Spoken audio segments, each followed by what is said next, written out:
Hai, Assalamualaikum warahmatullahi wabarakatuh.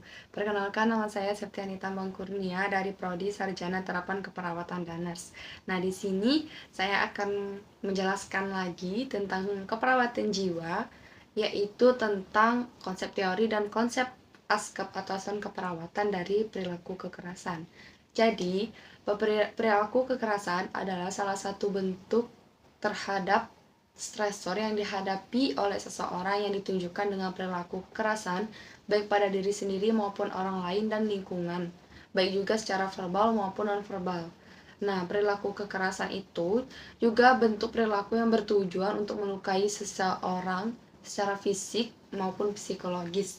Dapat terjadi dalam dua bentuk, yaitu dapat saat berlangsung kekerasan atau hanya riwayat perilaku kekerasan.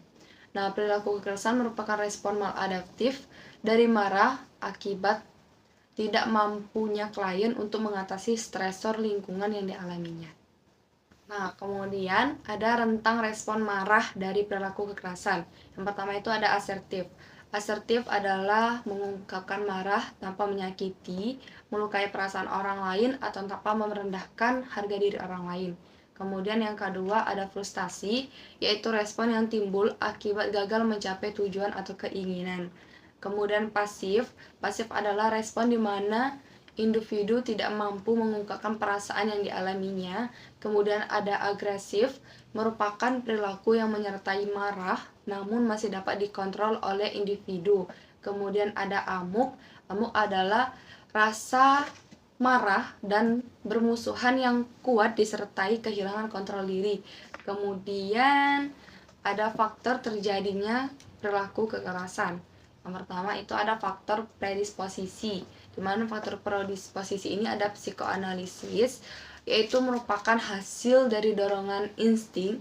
Kemudian kedua itu ada psikologis, yaitu berdasarkan teori frustasi agresif, sehingga hasil dari peningkatan frustasi. Kemudian yang ketiga itu ada biologis, yaitu bagian-bagian otak yang berhubungan dengan terjadinya agresivitas, yaitu sistem limbik, lobus temporal, dan frontal. Kemudian selanjutnya ada faktor presipitasi, yaitu faktor yang bersumber dari klien sendiri ataupun lingkungan atau interaksi dengan orang lain. Adapun tanda dan gejala dari kekerasan adalah yang pertama itu emosi, emosinya itu tidak kuat, tidak aman, rasa terganggu, marah ataupun dendam dan jengkel. Kemudian ada intelektual, di mana intelektual ini mendominasi seperti sarkas, berdebat dan meremehkan.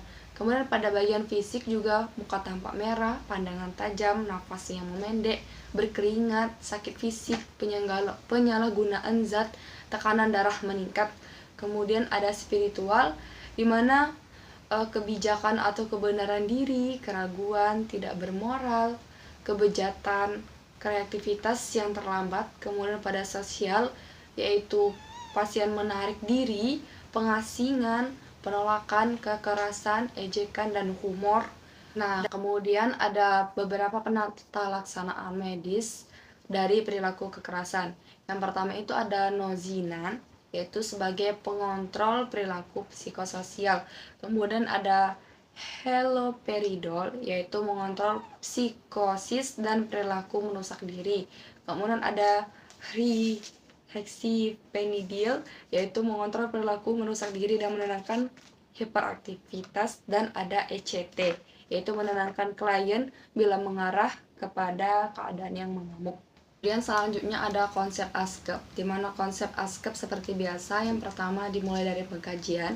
Pengkajian itu ada identitas, alasan masuk, kemudian faktor predisposisi ataupun presipitasi, kemudian pengkajian fisik, psikososial, dan konsep diri, dan lain-lainnya. Kemudian dari pengkajian tersebut didapatkan beberapa diagnosa pada perilaku kekerasan. Yang pertama itu ada perilaku kekerasan sendiri, kemudian halusinasi pendengaran, isolasi sosial, dan resiko perilaku kekerasan. Kemudian dilanjutkan dengan intervensi berdasarkan SP pasien dan SP keluarga. Kemudian dilanjutkan dengan implementasi dan evaluasi. Kemudian Pada SP klien atau strategi pelaksanaan pada klien didapatkan ada 5 SP, yaitu SP yang pertama membina hubungan saling percaya dan mengidentifikasi penyebabnya marah. Kemudian yang kedua, mengidentifikasi tanda dan gejala perilaku kekerasan yang bisa dilakukan dan akibat dari perilaku kekerasan tersebut. Kemudian SP3 yaitu membantu klien menemukan cara yang konstruktif dalam respon kemarahan. Kemudian membantu klien mengontrol marahnya dengan cara spiritual. Kemudian yang terakhir yaitu membantu klien minum obat secara teratur, disertai penjelasan guna minum obat dan akibat berhenti dari minum obat tersebut. Kemudian pada bagian SP keluarga itu hanya 3. Yang pertama yaitu memberikan penyuluhan kepada keluarga tentang cara merawat klien perilaku kekerasan di rumah, dan yang kedua itu melatih keluarga melakukan cara-cara mengontrol kemarahan, dan yang terakhir yaitu membuat perencanaan pulang bersama keluarga. Jadi dari beberapa penjelasan tersebut disertai dengan konsep ASCAP dapat kita simpulkan bahwa perilaku kekerasan yaitu satu bentuk perilaku yang bertujuan untuk melukai diri sendiri secara fisik maupun lingkungan, yang secara verbal maupun nonverbal, di mana perilaku kekerasan itu merupakan respon maladaptif dari marah akibat tidak mampunya klien untuk mengatasi stresor lingkungan yang dialaminya. Kemudian ada beberapa rentang respon marah, yaitu asertif, pasif, frustasi, agresif, amuk,